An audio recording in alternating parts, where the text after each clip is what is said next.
"Bagaimana kabarmu hari ini?" tanya Tristan. "Aku baik-baik saja. Ini hari libur.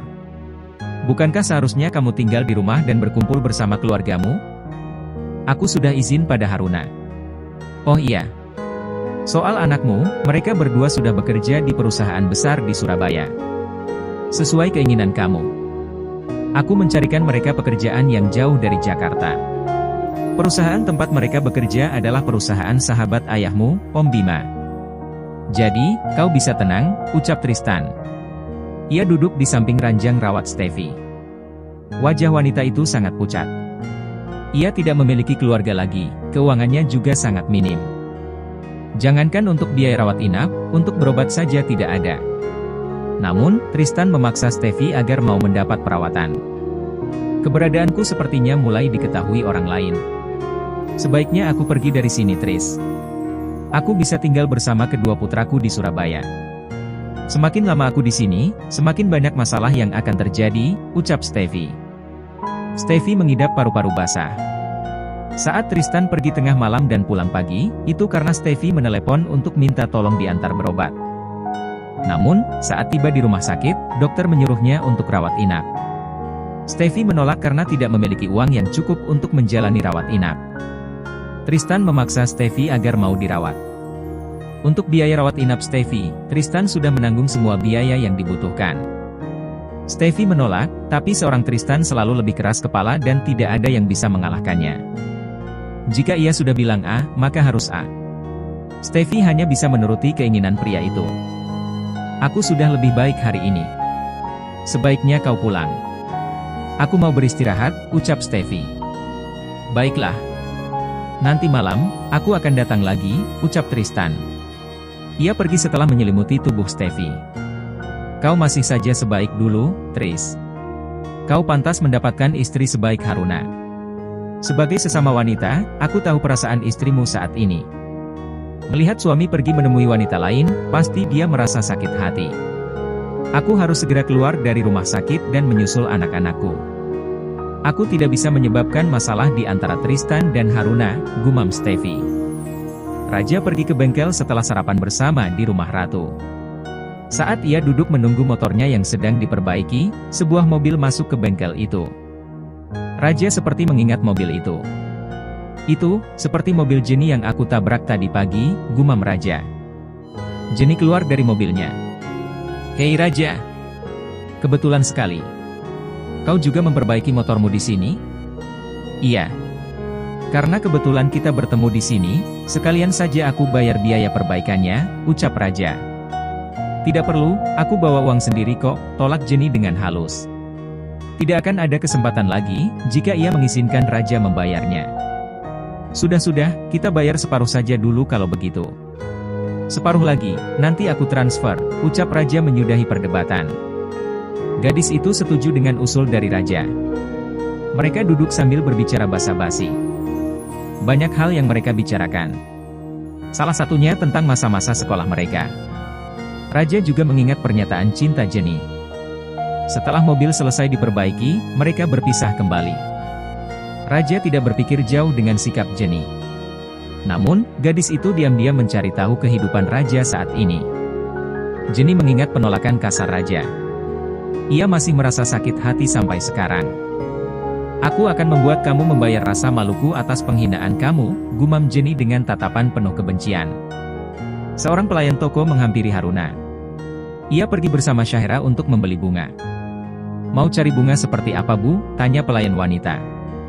"Saya sedang mencari pot bunga mawar." "Apakah ada?" Haruna bertanya pada pelayan toko. "Oh, ada, Bu. Silakan ikuti saya," ucap pelayan itu.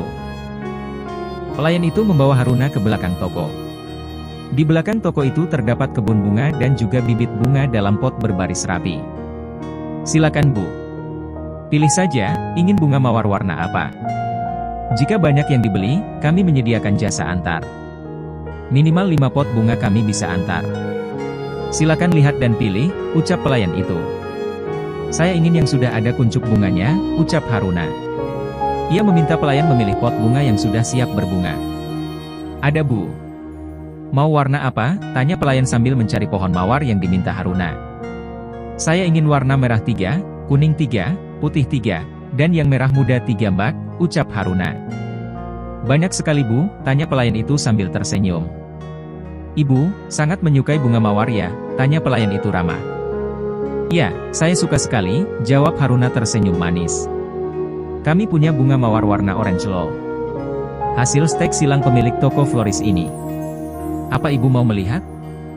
Kebetulan hari ini bunganya sedang mekar, ajak sang pelayan toko. Oh, boleh jika diizinkan, ucap Haruna. Ia senang sekali melihat bunga mekar dengan sangat indah. Haruna mengikuti pelayan itu ke tempat pot mawar itu diletakkan. Ternyata benar, bunga mawar orange itu sedang mekar dengan warna seindah sunset di tepi pantai. Warnanya mengingatkan Haruna pada warna mentari senja. Kenapa bunga seindah ini disembunyikan Mbak? Tanya Haruna. Bunga ini cuma ada satu di tempat kami. Jadi, pemiliknya hanya menyuruh saya menawarkan untuk seseorang yang membeli banyak pot bunga mawar.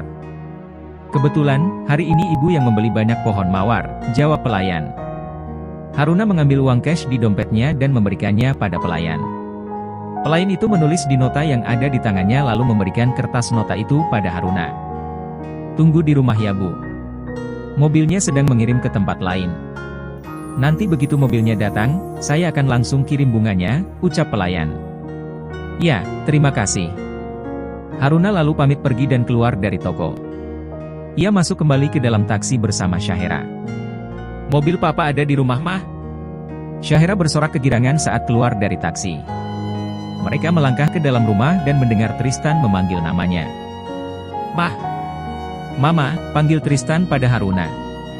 Sudah pulang, tanya Tristan pada Haruna. Kedua tangannya bersedekap di dada. Aku baru pulang. Jawab Haruna dengan datar. Apa yang kalian kerjakan di luar? Tanya Tristan. Kami hanya membeli bunga lalu pulang. Kenapa? Tanya Haruna sambil melirik ke arah kamar. Jangan marah lagi dong. Aku hanya bertanya. Tristan mengangkat tangannya untuk memeluk istrinya. Namun, Haruna segera menghindar. Membuat Tristan hanya bisa mendekap ruang hampa. Kenapa tidak menginap di rumah mantan pacar saja, cibir Haruna. Sayang, udah dong marahnya. Aku kan cuma bilang pergi sebentar. Aku sudah pulang dari tadi loh, ucap Tristan membujuk sang istri agar tidak marah lagi. Sayangnya, hati wanita jika sudah dibohongi sekali, mereka selamanya akan curiga dan tidak bisa mempercaya ucapan orang itu. Begitupun juga dengan Haruna. Tristan mencoba untuk menjelaskan berkali-kali, tapi Haruna malas untuk membicarakan hal itu. Tristan selesai sarapan. Haruna membereskan meja makan lalu membawanya ke dapur untuk dicuci. Tristan pergi ke kamar dan bersiap untuk pergi ke ban. Sayang. Tristan memanggil Haruna yang sedang sibuk di dapur. Namun, tidak ada jawaban. Tristan terpaksa memakai dasi sendiri. Setelah mencuci piring, Haruna masuk ke kamar. Tristan menoleh saat mendengar langkah kaki menaiki tangga. Tristan menghampiri pintu dan menyambut Haruna. Tristan mengulurkan tangan. Terima kasih, ucap Haruna saat sudah mendaki anak tangga terakhir dan menginjak lantai kamar. Tristan memeluk Haruna dan menempelkan dagunya di pundak wanita itu. Haruna hanya diam terpaku dengan kedua tangan terjuntai di samping tubuhnya. Ia tidak ingin membalas pelukan Tristan karena masih kesal padanya. Sayang, kamu sakit? Aku lihat sedari tadi wajahmu muram. Katakan padaku kalau kamu tidak enak badan. Oke, ucap Tristan. Tidak ada apa-apa. Aku cuma agak lemas saja. Mungkin karena semalam kurang tidur, ucap Haruna. Baiklah, kalau begitu kamu istirahat saja. Aku berangkat ke kantor, pamit Tristan. Ia mengusap pipi Haruna dan mendekatkan wajahnya, hendak mengecup istri tercinta. Namun, belum sempat bibir mereka menempel tiba-tiba. Tok, tok, tok. Ada yang mengetuk pintu kamar mereka. Tristan mengurungkan niatnya mencium Haruna. Dengan malas, ia menjawab ketukan pintu itu. Siapa? Tanya Tristan. Aku Pak, jawab Raja dari luar. Masuklah. Tristan menyuruh Raja untuk masuk. Raja tidak mengganggukan, tanya Raja dengan canggung. Ia melihat aura tidak baik di dalam kamar itu. Ada apa Raj? Tanya Tristan. Raja melirik ke arah ibunya dengan pandangan heran. Wajah ibunya itu begitu suram seperti langit mendung. "Bicaralah," Tristan meyakinkan raja. "Aku akan pergi jika kalian sedang membicarakan sesuatu yang penting," ucap raja. "Tidak perlu. Mama cuma sedang merapikan dasi papa." "Iya kan, Mah?" tanya Tristan. Ia memanfaatkan kedatangan anaknya untuk merayu sang istri. Haruna tidak akan mengajak Tristan berdebat di depan anak. Sebenarnya raja ingin ikut papa ke kantor. Boleh kan? Mobil raja sedang di bengkel, sedangkan kalau pakai motor, nanti ketampanan putra mama dan papa yang paripurna ini bisa rusak, seloroh raja. Ia berusaha membuat ibunya tersenyum. Namun, usahanya sia-sia. "Oh, tentu saja boleh. Ya sudah, kita berangkat sekarang. Oh, aku lupa bilang. Hari ini, aku tidak pulang untuk makan siang karena ada janji dengan teman bisnis," ucap Tristan. "Iya, tidak apa-apa," balas Haruna. Raja dan Tristan keluar dari kamar lalu menutup pintunya. Tidak lama kemudian terdengar deru mobil menjauh. Haruna melihat mobil Tristan berlalu dari halaman rumah. Dari jendela kamarnya, ia menatap kepergian Tristan dengan hati bagai teriris belati. Haruna merebahkan tubuhnya di ranjang, menatap langit-langit kamarnya. "Aku tahu kenapa dia tidak akan pulang jam makan siang. Seandainya aku tidak membuka ponselnya, pasti aku akan baik-baik saja karena tidak tahu dia pergi kemana." Hati Haruna menggerutu kesal dan melihat jam di dinding menunjukkan jam 9 pagi. Haruna merasa sesak karena teringat terus dengan isi pesan di ponsel Tristan. Ponsel Haruna berdering. Ia meraba nakas dengan malas lalu mengambil ponselnya. "Halo?" Suara seorang wanita di ujung telepon. "Halo? Siapa ini?" tanya Haruna dengan perasaan tidak enak. "Ini, dengan Haruna." "Iya. Ada perlu apa?" "Aku Steffi. Aku ingin bertemu denganmu di resto samping minimarket yang ada di ujung komplek. Aku akan ke sana sekarang." Panggilan terputus. Haruna segera berganti pakaian. Ia mengenakan kemeja kotak-kotak dengan lengan pendek dan dipadu dengan rok selutut berwarna hitam. Haruna memasukkan ujung kemeja bawahnya ke dalam rok. Ia menjepit bagian atas rambutnya dan menenteng tas kecil. Haruna memasukkan dompet dan juga ponselnya ke dalam tas lalu turun ke lantai bawah. Haruna membawa mobil sendiri untuk bertemu Steffi. Ia ingin tahu, apa yang ingin dibicarakan wanita itu. Haruna sudah mencoba tidak peduli dengan urusan mereka berdua. Namun, ia tetap istri sahnya Tristan. Rasanya wajar jika ia tetap cemburu. Haruna sampai di resto. Tidak butuh waktu lama, hanya beberapa menit perjalanan dari rumah. Steffi menghampiri Haruna yang berdiri di pintu. Steffi mengajak Haruna duduk di bangku dekat jendela. Steffi memesan minuman dan makanan ringan. "Apa kabar, Haruna?" Steffi membuka pembicaraan. "Seperti yang Anda lihat, saya baik-baik saja. Ada apa mencari saya?" "Aku mendengar dari Tristan, katanya kau marah dan cemburu padanya. Jangan berpikiran buruk tentang kami. Walaupun aku mantan pacar dan tunangannya, tapi kamulah istrinya. Jadi, dia memberitahukan urusan rumah tangganya kepadamu?" Kalian ingin aku tidak salah paham, tapi sikap kalian seakrab itu. Kalian pikir, aku wanita bodoh?" Haruna sudah sangat terbakar cemburu. Saat Steffi ingin membuka mulut, ia mendapat telepon dari Tristan. Steffi menolak panggilan itu. Akan terjadi kesalahpahaman yang lebih besar jika ia menerima telepon dari Tristan di hadapan Haruna. Haruna hanya menatap kaget. Di pagi hari seperti ini, Tristan sudah menelepon wanita lain. Haruna menatap geram ke arah Steffi. Itu tadi." Steffi tersenyum canggung seperti pasangan yang kepergok selingkuh. Senyumnya hilang saat melihat wajah Haruna yang bersemu merah padam. Belum hilang rasa marahnya, Tristan datang menghampiri mereka.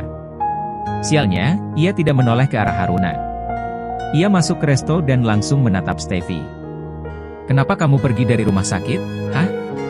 Apa kau tidak tahu, aku mencarimu di semua sudut rumah sakit. Ayo kembali." Tristan menarik tangan Steffi di depan Haruna. "Tristan, itu, ada istrimu," ucap Steffi sambil melepas pegangan tangan Tristan. Ia menoleh ke arah Haruna. Gemetar tubuhnya saat melihat tatapan tajam istrinya. Sayang, kamu di sini?" tanya Tristan dengan suara tergagap. "Kamu sendiri sedang apa di sini?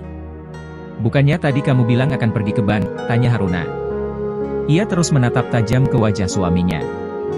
"Iya, karena aku harus membawa Steffi kembali ke rumah sakit," jawab Tristan singkat. Haruna cemburu melihat Tristan yang datang ke resto untuk menjemput Steffi. Tristan tidak merasa melakukan kesalahan. Dengan entengnya ia menjawab pertanyaan Haruna. Ia tidak tahu, hati Haruna seperti kayu yang terbakar. "Oh, silakan. Aku tidak enak badan dan harus datang ke sini hanya untuk melihat kalian berdua." Menjengkelkan sekali. Haruna bangun dari tempat duduknya dan berjalan cepat ke parkiran. "Sudahlah. Haruna memang seperti itu. Aku akan mengantarmu kembali ke rumah sakit sekarang." Steffi bangun dan kembali ke rumah sakit dengan mobil Tristan. Niatnya ingin membuat mereka berdua berbaikan, tapi malah membuat masalah semakin runyam. Haruna turun dari mobil dan langsung masuk ke kamarnya. Ia sangat marah melihat Tristan memperlakukan wanita itu dengan lembut. Wajahnya begitu panik. Kecemasannya saat masuk ke resto dan melihat Steffi, jelas membuat Haruna cemburu. "Kamu tega membohongi aku terus-menerus? Aku akan menggugat cerai. Aku sudah tidak sanggup." Haruna melemparkan tubuhnya ke tengah ranjang. Ia menangis sejadinya dengan wajah terbenam di bantal. Semakin lama, ia semakin tidak bisa memahami Tristan. Ia mencoba sabar saat Tristan menjelaskan hubungan mereka berdua. Namun, kenyataan bahwa Tristan masih bertemu dengannya, tidak bisa diterima oleh Haruna. Syahira yang hari ini tidak pergi ke sekolah, hanya bisa menahan tangis saat mendengar ibunya menangis. Walau sudah ditutupi bantal, tapi tangisan Haruna masih bisa didengar oleh Syahira yang kamarnya berada di sebelah kamar orang tuanya.